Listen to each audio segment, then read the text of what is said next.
What's going on, Colts Nation? I appreciate you joining me for another video where in this one, I want to talk a little bit about potential trade scenarios as we come up on the November 4th. I believe it's November 4th trade deadline for the NFL coming up quickly, right? We're only a couple weeks away, and a lot of people believe, and we here on this channel, especially the OGs of this channel, you guys know that one of my favorite people to look at in terms of Colts information is Destin Adams. And Destin Adams hasn't really come out and said that he has, information or sources saying that we're for sure going to make a move. But he's pretty confident that the Colts are going to make a move, just like he was very confident that through all the posturing during the Jonathan Taylor situation, he was always pretty sure that the Colts were always going to sign Jonathan Taylor. He was going to stay there, and all the information that he had ended up being correct. And so ultimately, I look at Destin Adams and what he's saying, and so his voice definitely holds a little extra weight for me. And he thinks the Colts are going to do something. I think with the situation we're in, with Diana Rossini saying that the Colts are keeping an eye on the cornerback market and seeing what they could possibly get, I think there are moves to be made, right? We had a video yesterday about the potential of trading A.D. Mitchell, right, and making the team better. And there were some people that were with me. There were some people said I was stupid for even thinking that. I think it makes sense. If you're not going to use a guy, you're going to keep him in the doghouse while he's a Colt. Why not get value for him in some way that you can, add him to a trade to a team that needs a receiver? I think it makes sense. And I think of the things that we're looking at and what I came up with, I think piecing him into a trade could make sense. But this is what I came up with. I went through every depth chart. Of course, teams in the division I didn't even look at because teams in the division, just like Mike Tomlin said basically about the Browns giving Joe Flacco to the Bengals, like if you have a team in the division that is hurting at a position, why would you help them out? Especially when we're 6-1, we're on top of the division. There's nobody in our division going to help us out right now.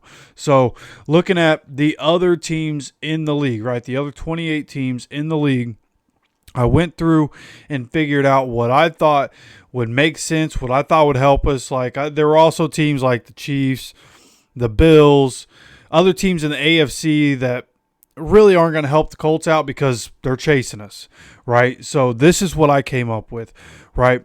I came up with the Ravens, okay? Jair Alexander, currently listed in a backup role. I'm not going to lie to you and sit here and say whether or not I know he plays a whole lot or not. He's on a $4 million contract for this year. By this point, it's roughly $2 million. We're almost halfway through the season, so ultimately you could get Jair Alexander for very little money, somebody who's had plenty of success. It hasn't been great for Jair Alexander, so would this be my top option? Certainly not. Somebody who's gotten a little older, he's still not 30, but the level of play just hasn't been there for Jair. He's dealt with injuries over the past few years, and it seems to have taken its toll on him for sure. That Ravens defense has been bad. So, again, not my first choice, but when we're looking at we need a cornerback too. Like when we get healthy and we're trying to make a run at the end of the season, what do we need to fit in at that cornerback 2 position? And if it's not going to be Mekhi Blackman, who I think with the experience that he's getting this year, I think can continue to get better. But Jair Alexander, a name that I came up with, again, not my favorite option, but definitely something to look at. Then you have Cowboys, Kyrie Elam, right? Also listed as a backup, but with different injuries. He's had to play a good amount this year. And just looking at his stats, it seems like he's getting on the field a decent bit. I haven't watched the Cowboys enough to know really exactly how that situation is. But he's definitely racked up the tackles.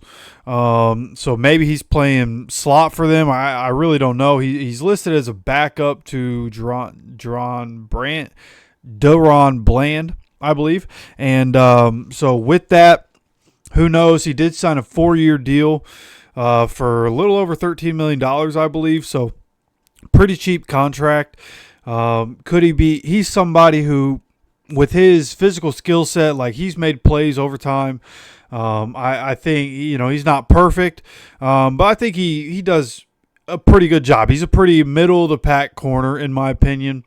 And when we're talking about just a cornerback too, somebody to elevate the level of play and be able to make that cornerback room better than what it is right now, Kaiir Elam, pretty good option. That Cowboys defense hasn't been great under Eberflus, but I think Kaiir Elam is an okay option. But with a new 4-year contract that he just signed this offseason, are you trying to lock into somebody long-term like that? That remains to be seen. Then the Broncos. I talked to my guy Gage very briefly about, hey, what would it take to get Riley Moss? Riley Moss isn't perfect. Riley Moss isn't, top of the league, shutdown corner on the other side of Pat Surtain, but Riley Moss, in terms of cornerback too, I'd say he's an above average cornerback, right? He lets some stuff up, right? And that'll happen in the NFL, especially when you're getting targeted as much as he does. Not every day you have somebody like Daniel Jones throwing to Pat Surtain 9 times, right? So Riley Moss does get targeted quite a bit because Pat Surtain's on the other side. But Riley Moss, I think, is a very serviceable cornerback. When you're looking at cornerback 2 on the other side of somebody who's shut down like a Charvarius Ward, when he's in the lineup, he's been very good for us this year. So when he comes back, you put Riley Moss on the other side. I think that's a very intriguing option. Now, I know Gage, especially with the Broncos being competitive, Gage said, as far as he's concerned, Riley Moss is not available. And I don't blame him, and I wouldn't blame the Broncos. And to get Riley Moss, it'd probably have to be quite the package. I tried enticing him with A.D. Mitchell and a 3rd-round pick, and he told me Riley Moss isn't available. So we'll see about that. But just as I was looking through, I thought that'd be a good option. But the Broncos, they also fall into that category of a competitive team chasing us in the AFC, right, really one game behind, and we, for all intents and purposes, could be one game behind them. And so I wouldn't see that as a realistic option, but just something I saw as I was going through, something I'd like to see happen. I like Riley Moss as a player. And then as we go through, I think the next 4 options are things that are very plausible. Right, Max Crosby, the Raiders basically told him, we're not trading you. Trey Hendrickson, he's not on the market, right? So some of these have edge rushers. Some of these are corners and edge. So let's go through it here where we have the Dolphins, right? One of the guys, when I was talking to Gage about trades, the guy at one of my guys at Dolphins Syndicate, Donovan, he mentioned Rasul Douglas and Jalen Phillips.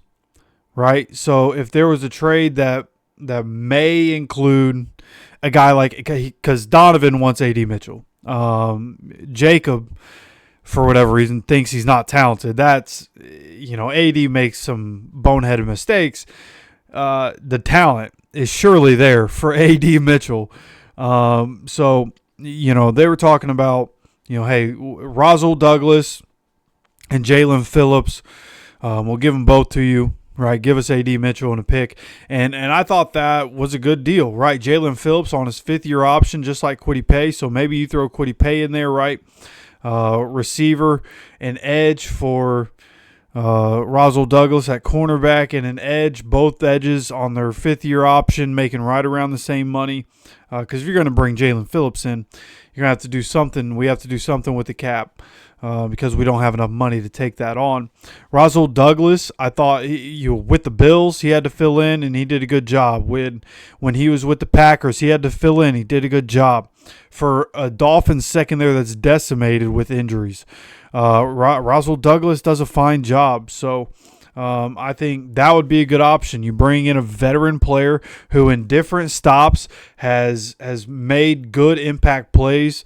Again, is he a perfect corner? Of course not, which is why he would be on the trade market. If you're going to trade for a corner, it's probably going to be for somebody that Surely isn't perfect, but I think Russell Douglas would elevate the play of the cornerback room. You put him on the opposite side of Charvarius Ward with Kenny in the slot. I think our secondary would be good. Jalen Phillips, add him to the defensive end rotation, I think would be a step up from Kwity Paye. Kwity, does a fine job from time to time, but not consistent. Jalen Phillips, when he's on the field, I feel like he's pretty impactful. And so putting him on the opposite side of Latu, I think could be good. So that's just what I was looking at there. Either both of them at the same time or going and getting one of these guys, I think could help this defense out for sure. Whether it's Roswell Douglas or Jalen Phillips, or Roswell Douglas and Jalen Phillips, I think that could help us out. Looking at the Giants, obviously we've talked about Kayvon Thibodeaux. In terms of edge rushers that could potentially be available as we get closer to the trade deadline, Kayvon Thibodeaux still at the top of my list. Somebody who I think is very talented, somebody who you put him on the defensive line currently, like you talk about needing to get consistent pressure, having him on the opposite side of Latu. Latu gets so close so often, and so like there was a replay they were showing this past week of Herbert throwing a pass. And on the replay, you could see Latu, so close. Latu was so close to knocking the ball out of Justin Herbert's hand. Literally like an inch or two away from knocking that ball out of Justin Herbert's hand as he, cocked it back to throw it. And so I think Latu, he's been close and not getting home. He does a good job. He gets a lot of double teams and chips because he's really the edge rusher that people need to be concerned about. You put Kayvon Thibodeaux on the other side, all of a sudden Latu probably eats a bunch, and then when Latu starts to eat, well, you can't stop both of them at the same time. And if you are trying to stop both of them at the same time, well, we have Buckner in the middle who showed even through double teams, he can go and get a couple sacks in a game, especially when you're dropping back 55 times. So I still like that, going and getting Kayvon Thibodeaux, but also Deonte Banks. Now, Deonte Banks is interesting because he was a high draft pick, and he's currently a backup. The Giants have gotten other guys, and they honestly, they have some guys that are playing well for them in their secondary. And Deonte Banks is kind of falling down the depth chart as a backup. And so this is somebody that, again, not my top option at corner, but that I would be fine if we took a swing on. Right now, if we traded for, obviously, Mekhi Blackman, so would you... That murkies the waters a little bit because you have Mekhi Blackman. Would you take Mekhi Blackman out to put in Deonte Banks? With what he's shown in his career, I'm not sure I'm there. But, if we can strike a deal to get another corner, and that includes Kayvon Thibodeaux, whatever. Or you just go get Kayvon Thibodeaux, that'd be great, right? Because I'd still, again, Kayvon Thibodeaux is still my top option of potential trades. Then the Seahawks, in terms of corners, this is my top option. Now, unfortunately for the Seahawks, their top cornerback continues to deal with injuries this year. So Reek Woolen continues to need to play. But Devin Witherspoon is their top corner. Reek Woolen, when the other guys are healthy, I believe Reek Woolen is taking a back seat, but Reek Woolen is still plenty good as a starter, right? And who is it? Julian Love, maybe, or maybe it's Loeb.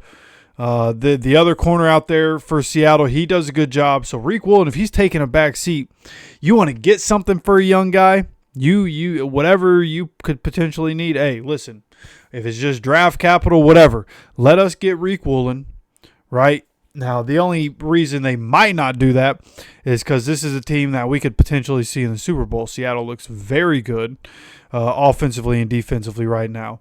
So maybe they wouldn't want to do that, but if we can go get Reek Woolen, please go get Reek Woolen. Bring in an impact player. Put him at number 2 corner on the opposite side of Charvarius Ward with Kenny Moore. And holy cow, all of a sudden, we're getting coverage sacks, right?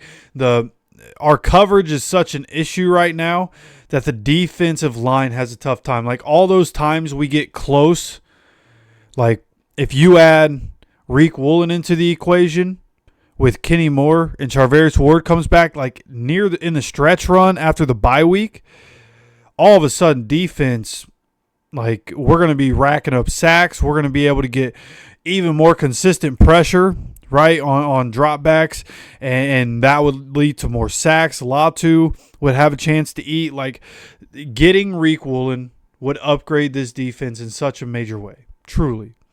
Like, do you need to go get an edge? Probably not if you go get Riq Woolen.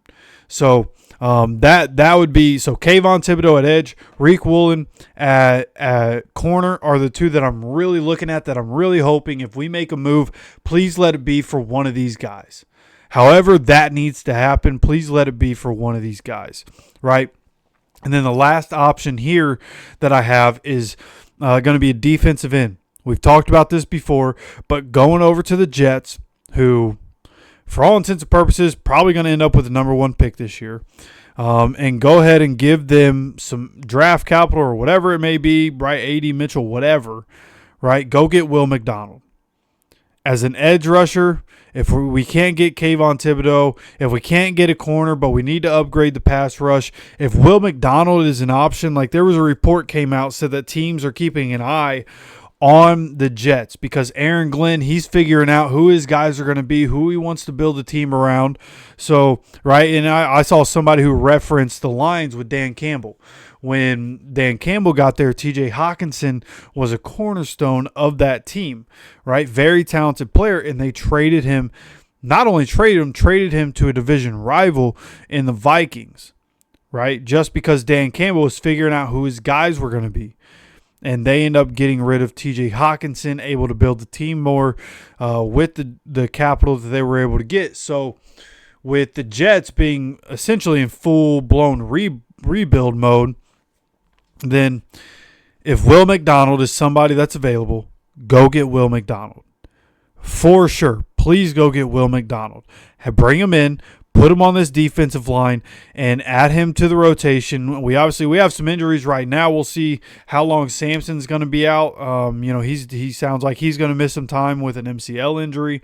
Luckily, he avoids serious injury, but he's going to be missing some time right now. Tyquan Lewis is considered day-to-day, according to Shane Steichen. But if you can bring Will McDonald in and add him to this pass rush, another young body, somebody that has done a good job throughout his career, obviously splits time on a very talented defensive line, but bring Will McDonald in, put him in to part of this rotation, and I think that could really help. Now, will be interesting to see in terms of edge rushers, will any of the edge rusher talk that we've had be relevant? Because I thought JTT, now obviously the Chargers defensive line or offensive line decimated with injuries, not great right now, but I thought JTT did a really good job coming in. Now, he didn't get any sacks, but I thought he did a good job, made some good moves. When he was on the field, I noticed him, right? Noticing him on the field, the way he was able to get around the tackle and able to get quick pressures, but obviously not playing a ton, but had to play later in the game when we had a couple injuries.